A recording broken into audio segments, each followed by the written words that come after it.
technology's role has always been to lift the baseline for humanity about what they can do and allow them to focus on the more valuable aspects of any function, which is where they can be creative. You know, I mean, if you think about what I'm able to do today with a PC, compare that with what anybody was able to do 30 years ago with just a pen and paper or a typewriter or, you know, whatever the equivalent would be. That doesn't change the quality of the output. Yeah. It changes the frequency and the time effort that goes into creating it to begin with.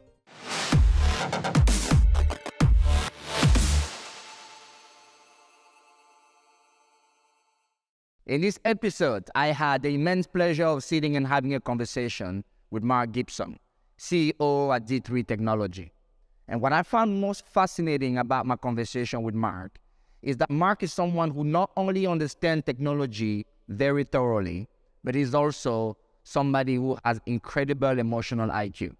Without further ado, here's my conversation with Marc. Marc, thank you so much for being on the show. I've been looking forward to these conversations. How are you? I'm doing well. Thanks for having me today. Good. So I didn't want to introduce you because I wanted to give you the privilege and the honor to do it yourself. So I'm going to let you introduce yourself and tell the good people who you are. Sure. So as you mentioned, I'm Marc Gibson with D3 Technologies. We're a small business IT consulting firm here in the Charlotte area, and we focus on helping small businesses create value with their technology. And a lot of that is about helping them understand their risks and their opportunities that come with that, and really how do they take their technology and integrate it with their business processes and decision-making process. All right. Good.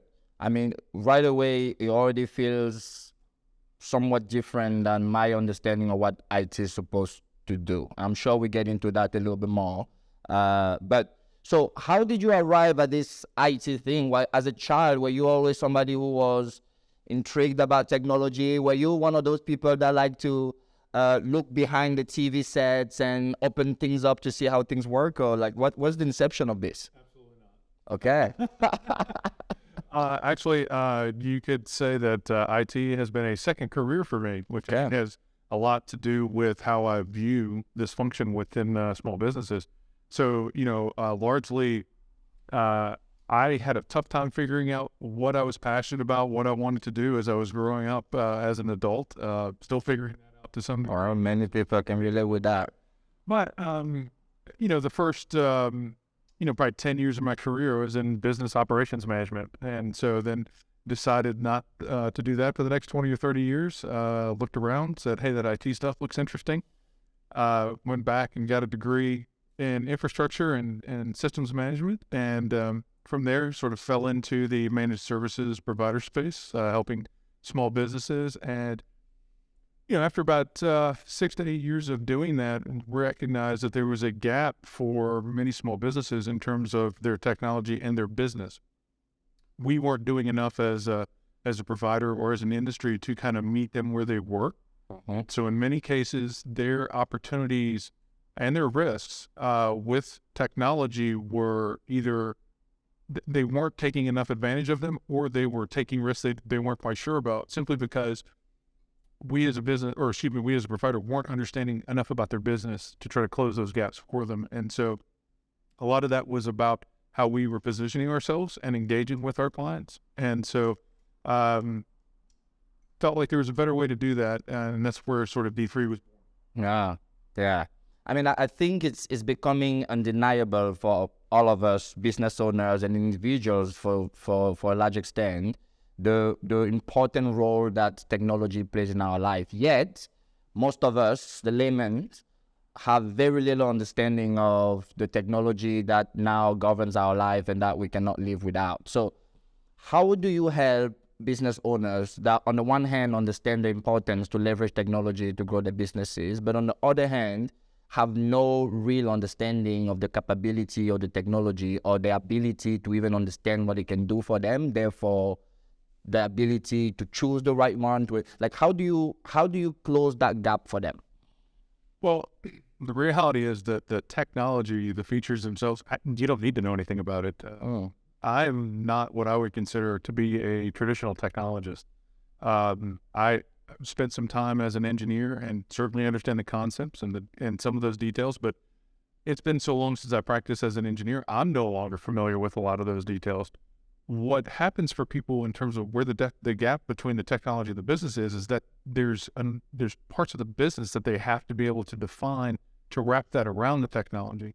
So when you talk about this idea of people, process, and technology, people skip past the people and process part, go straight to the technology. Yeah. And so for me, as when I have a conversation with a client about their technology, it's what are you trying to accomplish with it? What are you, what's the process that you're going to use for that? How are you going to use the technology? And in support of what business goal? There's always going to be some initiative. Nobody buys technology for the cool factor, at least not in the small business world, right? It's largely they're trying to solve a problem. They're trying to take advantage of an opportunity, and that fits within their business context in some way. Understanding that's the key first. And then once you do that, then you can start to look at the technology part. So what happens is a lot of small business owners, they oversimplify the decision because they go, I don't understand the technology. And so they skip over everything else because and they then try to hand that off to, a third party or someone to make those decisions for them. But those people aren't asking the questions to help, plug the tool into the processes. Yeah. So that's where I think we've done a disservice over the years as an industry, small businesses. Yeah. I mean, when I think about your space and I try to relate it to this idea of empathy, for me, the first thing that came to mind is it requires a great deal of empathy to make the complex simple. And technology and your ability to communicate that is certainly one of those things. So like, what are some of the practical things that you keep in mind as you are trying to guide these conversations and as you are trying to make the complex simple? What is that process for you? I think it starts with, we tend to look at all of this through a lens of risk management. And so what is important for me to understand so that I can help you to understand the technology piece of it is, where are your risks? Where are your opportunities? What do you value? What are you trying to accomplish? What is it that the technology needs to support? So we don't start with the technology. Okay. Yes. And so if we can understand those things, we can articulate those in a way, then we can start to match up the technology with, again, your processes or your goals, so that it's part of the challenge with why people feel like they don't understand technology or why it's a black box is because it's in the wrong frame of reference. I have the wrong tool, so it doesn't connect with my business. I'm familiar with my business, but this technology doesn't line up with that. So now it's harder for me to understand. So that's the part we help translate is, okay, we understand the technology part. Let's start to connect those dots. And as we do that, when you start to see the technology within the context of your own business operations, now it makes sense to you about not only what can I do with that technology, but how is it supporting what I do? What's the strategic or the strategic role of that technology within my business? Because again, that's what I do, is my business. Yeah. And so everything has to flow from there. So if you've got a good, clean understanding of your business, you can get to the technology piece with some help. Yeah. You said something to me a few days ago in conversation that I thought was very powerful. In this idea that because the world has become so digital, we now naturally associate technology with only digital, but fundamentally, like, technology is something different. Like, can you speak to that piece a little bit?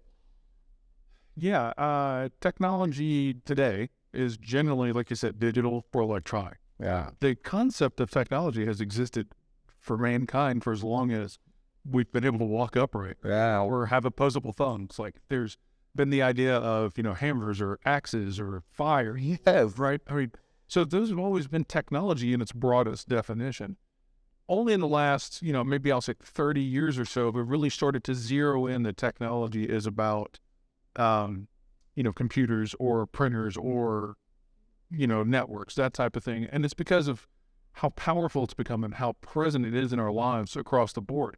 So when you take technology and narrow the scope to just that, you can lose sight of how that fits in historically. Yeah. Even now, changes with technology, there's, I think it's part of that same conversation where we talk about this idea of where technology allows it has the potential to impede or destroy creativity or whatnot.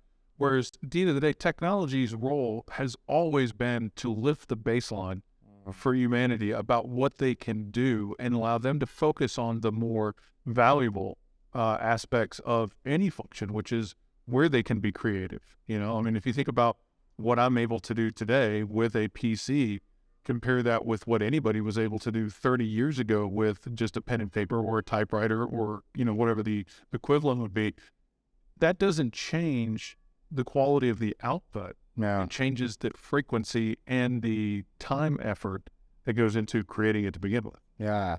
I love that so much, because I think because of the speed of technology, we get so caught up by the marvels of the innovation and the speed of the innovation. And we forget that fundamentally technology, just like you said, is an enabler. It's something that enables us to enhance our human experience in various ways. So, like, when we look at it through that lens, then, like, what are some of those areas in our life with emerging technologies where you see the baseline is going to be significantly lifted, as you said, for the future, that is? Oh, yeah. Well, I think, you know, if we just take the concept of the computer, that's always had a significant impact over the last, 20 years or so. And that continues to grow and expand within, in the context of business, but also in personal lives, right? I mean, as consumers, we're seeing some of that same impact in terms of what we're able to accomplish and create. But we've also become dependent upon it in a way that we weren't. But that's that evolution that's happened over decades and centuries, that life changes. You know, how you've grown up with particular technologies informs how you see the world, and not only just how you see the world, but the path with which you'll take to solve a problem or to maximize an opportunity. So, obviously the interconnectedness of the internet it's infused in the fiber of how we all operate today. And that's still going to continue to be a game changer as it develops. There's any number of, artificial intelligence is coming up, Web3 is coming up, blockchain is coming up. All of those things, they don't, to your point before, they enable how we interact as human beings. They don't really change, though, the basic fundamentals. Absolutely. Absolutely. Absolutely. How we do it. Absolutely. And I think this point is what, with my very, very limited understanding of technology, that's how I keep up with what I think what technological changes I think are going to be significant. Like, for me, I don't really understand the ins and outs of blockchain, but I understand its power in facilitating trust, for example, in brokeraging the trust that is required as we try to interact with each other and do transactions. I understand our need and longing for ownership and our need for privacy, and technology just enables us to do that. We talk about all the things that social media has done, but social media didn't invent our tendency to want to connect. It didn't invent our tendency to want to be peacocks showing the best part of our life, our voyeurism tendencies, or our need for status with the blue check, right? Like, it just scaled those human behavior and accelerated something that was already there. So I completely agree with you. And I think if we looked at technology a little bit more in that way, one, it will allow us to bypass all the technical jargon and to really understand how our life may be impacted by those emerging technologies, it sounds like what you're simply helping your customers and the small businesses that you serve really understand. Yeah, I'd consider my role to be that of a connector, essentially. And it's connecting your business with the technology piece. There's one aspect of it is understanding the technology and what it is, the how, typically. Mm-hmm. The other part is understanding the business, which is the what and the why. And so those questions have to go together well, synergistic perspective, for it to really unlock the power of what's happening. That's a common theme, right? Is the power of technology, its ability to enable us to do different things. But the answer to how well that's being used comes back to how are you using it. So that's why, we've talked before, I don't think it matters if you're using a Mac or a PC. I don't think it matters if you use Google or Microsoft.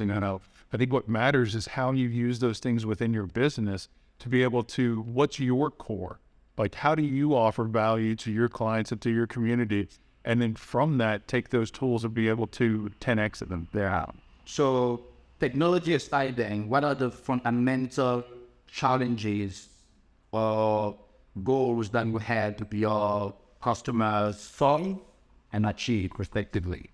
So, one of the barriers that we run into a lot of times is when I talked about the idea of you as a business owner, if you have a good, clean way to express what you're attempting to accomplish, that doesn't always exist. And so from my perspective and in my role as a connector, it's, the idea of not just understanding the two sides, the technology and the business. Understanding the business comes with some clarity. How well can you communicate to me or any third party, why you exist, what you're there for, how do you help people, how do you accomplish that, what do your operations look like? But for small businesses in particular, that can often be a lot of chaos because 1, 2, or 3 people are kind of handling all of that in a leadership team, communication breakdowns or so forth. So helping them to be able to, articulate some of that, put some structure and rigor around those messages so that then we can understand, okay, how do we take technology or its gas on your fire? Because we now understand what's driving the business. Yeah.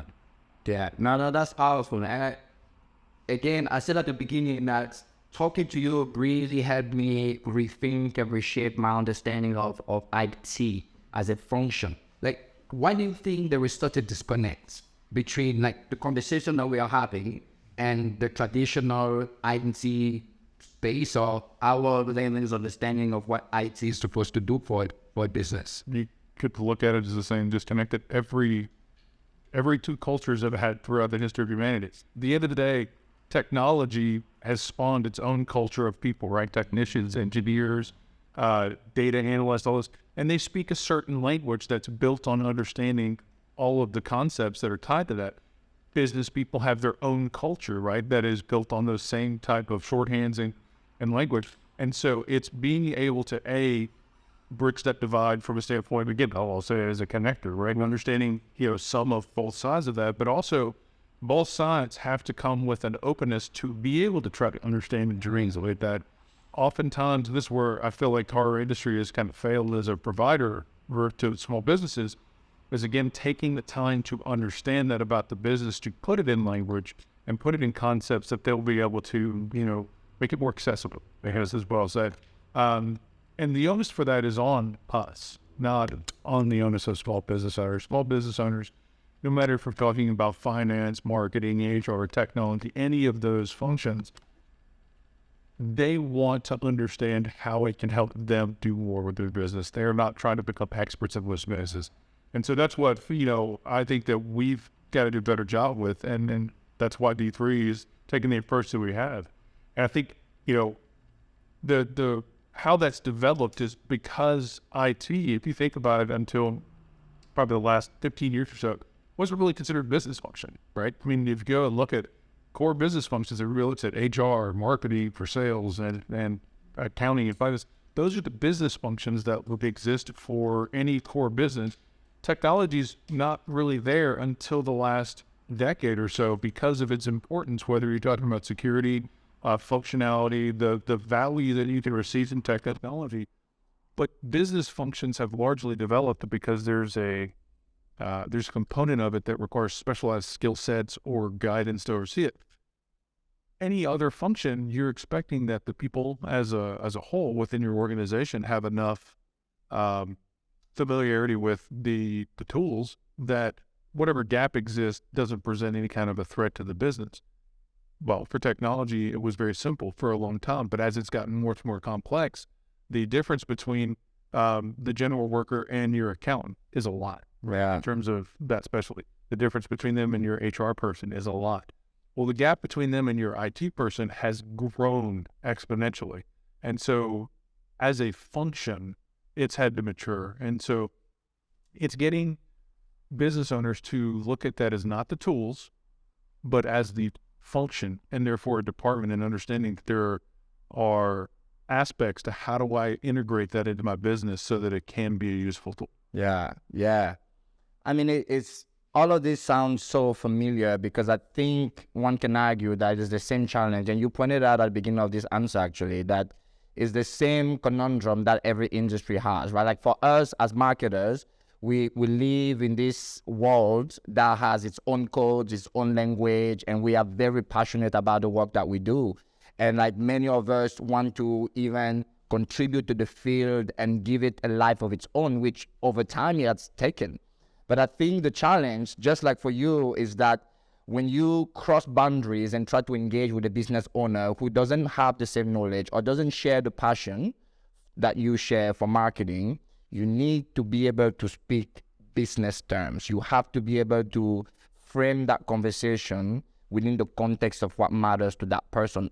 Hence, the importance of flexing your empathy muscle to really understand what matters to that person and inhabit their worldview. Because to your point, those are different micro communities, and you need to find not just the common interest, the common belief, but also the goals that align those functions for people to really understand what it is that you're trying to accomplish. They're trying to accomplish, and how what we do can help them get there.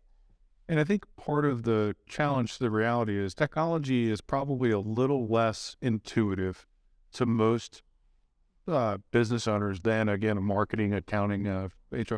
They all understand those things because it's dealing with people. It's when you start to deal with the technology that becomes a little bit more foreign and, again, a little bit less intuitive. But the challenge to that side of it is that technology is more ubiquitous across all of those things. That core function has now been baked into every other part of your business. And so you can't afford to really isolate it the way that you can, again, small business owner myself, right? So from the idea of I can choose to go about it, the accounting and finance on my own without a lot of risk. I can't really do that with technology because of all the places that it's utilized in the business. Yeah. So I want to get a little bit more like practical and hopefully offer some tangible value for anybody watching this. And I'm going to break it down into two components. The first component is from the vantage point of the IT provider or people in the IT world. How do I move up the value chain from being this IT technician to having the kind of perspective and expertise and ability to guide strategic conversations the way you want? Like, how do I move up that? What are some of the steps or what are some of the things to consider if you are somebody out there who feels that like really you are seen by your counterpart just as a technician, somebody who fixes something that's broken, but you know within yourself or you aspire to be much more than that? I think a lot of it is going to start with understanding the why for whatever you're working on and doing. Why does that exist? Not necessarily, to come in and say, hey, I've, changed a few configurations or I've replaced a part and now it works. Now that it works, what's changed for the business? When it didn't work, what changed for the business in terms of, understanding the value that system, whether it's a, PC or a hosted solution or whatnot, what is that enabling the business to do? If you can understand those things, you're on the way to doing that. But what's going to be, the next step is realizing it's part of a bigger picture. It's never going to be as simple as IT is. And, IT has its complexities, but in a lot of cases, it's, I click a button and it did this, right? It's when you start talking about a network, that is the same for technology as it is for human beings. The complexity comes when you start connecting devices or connecting people. And being able to navigate that nuance is really how you start to add more value. At the end of the day, value is about influencing people and outcomes. You're never going to be able to do much of that just working on the PC or the device. Yeah. You need to understand the human side of this, the drivers, how they make decisions, it makes sense. So that was one half of that.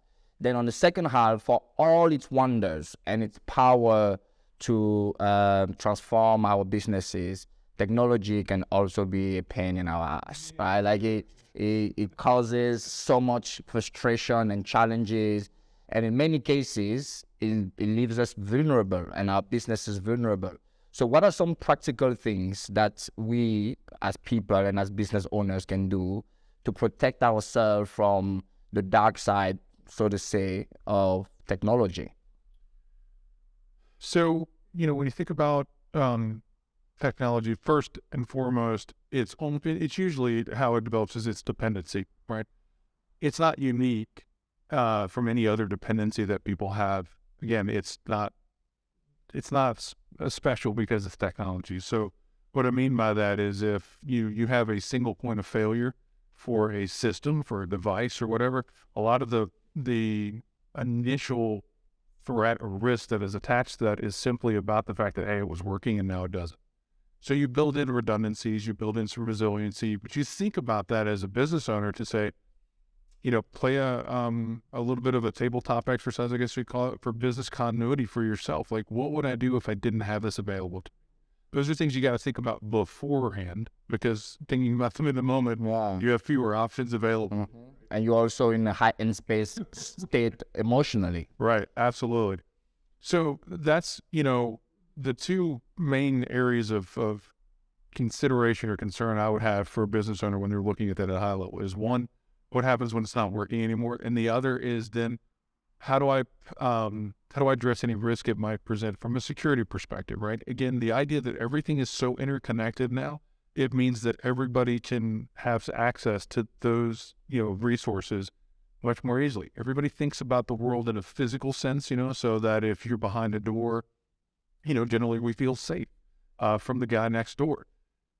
What's happened though, because of the internet, the way that it's worked, it's enabled an amazing set of experiences for everyone by being connected, but they haven't thought about the downside of that, which is at the touch of a button. They have the ability to reach in to your most private. Even outdoors, right? Like the technology, this ancient technology of key and a lock is gone. Now it's this digital electronic thing that is hackable, which for all its wonders is also quite a frightening proposition. Well, and that's largely why we have chosen to take the lens of risk management for all of this, because again, in small business, we all understand that risk is how we, make money. That's, you have to take risks to be able to generate opportunities. But the key is, are you taking the right risk, and do you understand the risks that are associated with it? At the end of the day, I almost never come to somebody with a, you should do this. It's really more about, do you understand when you do this, these are the things that you should consider. And those are the questions or the criteria that make that unique for that business. And business owners largely are quite capable of making their own decisions. Access information, but they don't always have access to that information and that perspective. And that's really the role that we feel like we play for, small business owners, is helping them understand. It's not, giving them answers. It's just asking the right questions, about each of their decisions as they go along. No, that makes a lot of sense. So as a business owner, technology or not technology, there are essentially three functions, right? There's building the business, building the machine. There is selling the thing and the value that you have created, and then there's leading. Like, how do you think about leadership in terms of building this company and inviting people to join this organization and this cause and this vision that you have for it? Like, how do you think about that very important component of building something of value? Right. So, I look at a business, it's difficult sometimes for small business owners who, particularly those of us who started our own business and have invested a significant amount of energy and a piece of ourselves into creating it, right? To separate that and realize that the business is not you. So the business is also a tool or a vehicle or an entity of its own. And so I've tried to look at, D3 as just that, as a vehicle that can help me to achieve my goals. But then as going along, collecting relationships with other people through D3, that they can also use D3 to achieve their goal, whatever those might be. It's not important necessarily that we all have the same goals. It's important that we intersect, in terms of building this entity and building this vehicle and maintaining it, again, as a way for us to be able to achieve whatever makes sense for us in our personal lives, And so I think that sometimes,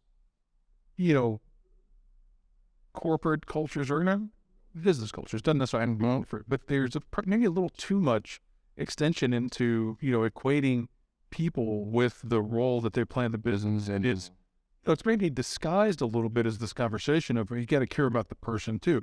I can care about the person without needing the entire person to be a resource within the business, right? There's a certain amount of, I don't know if the word is necessarily offhand. There's a certain amount of, I need to let you have the freedom to do what makes sense for you. Yeah. And we overlap for a certain portion of the day in pursuit of a common goal. Yeah. So my role as a leader is to help articulate that common goal, right? There are certain things that I can't ask anybody else within the business to do. I have to do them. So many of us as business owners, though, get caught up in all the other things that, other people could and are doing for us that we forget to spend the time doing, those executive functions. I think to me, that's the biggest part of it, is being able to develop the vision, articulate the vision, and then make sure that the right people for that vision are the group that's working. Yeah. So when it comes to then your culture, then who's the right people? Who are the kind of people that you know will come and will thrive at D3? I think, because of the path we've chosen with regard to how we feel like we can help small business owners, it comes through some of that lens of risk, right? Is the idea of being willing to take risks and understand, so being bold is part of our core value. Being passionate is a part of it. We've got to be engaged not only for our own success, but for those other people that are part of our organizations. It's also being willing to provide leadership. We cannot be someone who's in the back.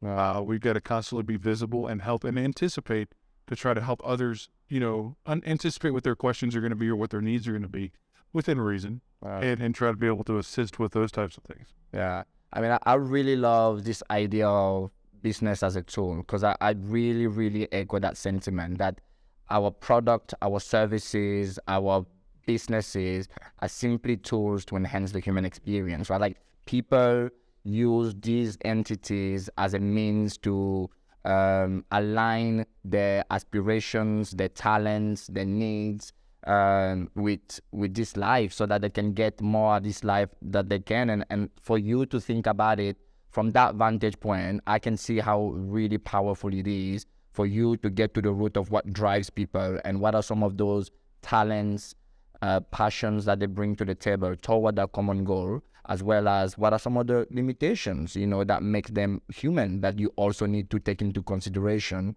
as you are trying to bring together this group of individuals. So I'm sure we are almost at the end of our time together, and I wanted to end on a little bit more personal note. It's clear from my experience that starting your own business is something that is so empowering, and in many ways is really exhilarating despite the challenges and how complex it is. But it can also have an incredible impact on our health, our mental health, our sanity. Like, how do you manage that for you as a business owner? How do you strike the balance between all the requirements that this business has and the requirements that you have as an individual to be happy and to be healthy and to thrive? I don't. 3 years ago, I didn't have any of this for it. All right. No, I think it's, again, I'll take it back to, I don't remember the exact saying or quote, but it's the idea of shared loads or lighter loads type deal. I think it's about developing relationships with other people who can empathize with your situation, right? I mean, other small business owners, there's a tremendous amount of goodwill that other business owners have and are willing to share conversations with you, right? In terms of, and it's not even necessarily specialty areas, right? It's not IT talking to marketing. It's just, hey, I'm a small business owner, you're a small business owner. We have some of the exact same challenges. How are you working through that? Or how am I working through that? How can we help each other, with just a perspective that maybe I've thought of something that you haven't. But, even when you have the common challenges of being a small business owner, everybody's got their own unique challenges in their personal lives. And for us as small business owners, those things are very intertwined. And managing that, some of that comes from just having a good support system at home too, right? I mean, whether it's a significant other or some other family members that can help share that burden with you a little bit. But that's, to me, that's what I find has been the sort of saving grace, I guess, during this journey over 3 years, is both professionally and personally, is having people who can identify with the burden that we've chosen to take on. Because at the end of the day, I always have to remember that I chose that. Yeah, yeah, yeah. And in many ways, it's a privilege, right? It's a privilege that very few people can afford to take, and it's a privilege that many people are scared to seize. So to end then on this idea of risk, which is when I say that many people are scared to seize and grab this privilege that they might be afforded, how do we then, as a closing words, how do we help people understand this profound idea that all profit comes from risk? Well, if you sort of redefine your perspective a little bit on risk, risk is not necessarily negative. Risk is an uncertain outcome. That's all it means. Right. And so while the appropriate action for risk is often talked about as how do I mitigate it, avoid it, transfer it, one of the options that doesn't get talked about a lot is how do I exploit? How do I take a risk that's a potential outcome and get what I want from that? And that's ultimately, most small business owners are not articulating that in that context, right? But that's what they've identified. There's a possibility for an outcome that, benefits me or the people around me or whatnot. What are the steps I need to take to maximize that? So again, we start to talk about it as opportunity instead of as risk, but at the end of the day, it's all a degree of risks. And, if you've got a lens to look at that through, you can start to put perspective on all of your decisions, because it normalizes them or evens them out a little bit so that you can understand this decision's more important than this decision. And so therefore it takes a little more of my time, takes a little more of my resources, but it's not in the fire of the moment, right? Where you're saying, okay, everything is a disaster. You've got a process that says, here's my risks, here's which ones affect me the most, what do I do with them? And so again, I think the answer really is understanding that risk has both positive and negative. Wow. Well, every time I talk to you, I feel smarter, and this conversation is no exception. So thank you so much for making the time to be here and to be a part of this show. I thoroughly enjoyed this conversation. Thank you. Yeah.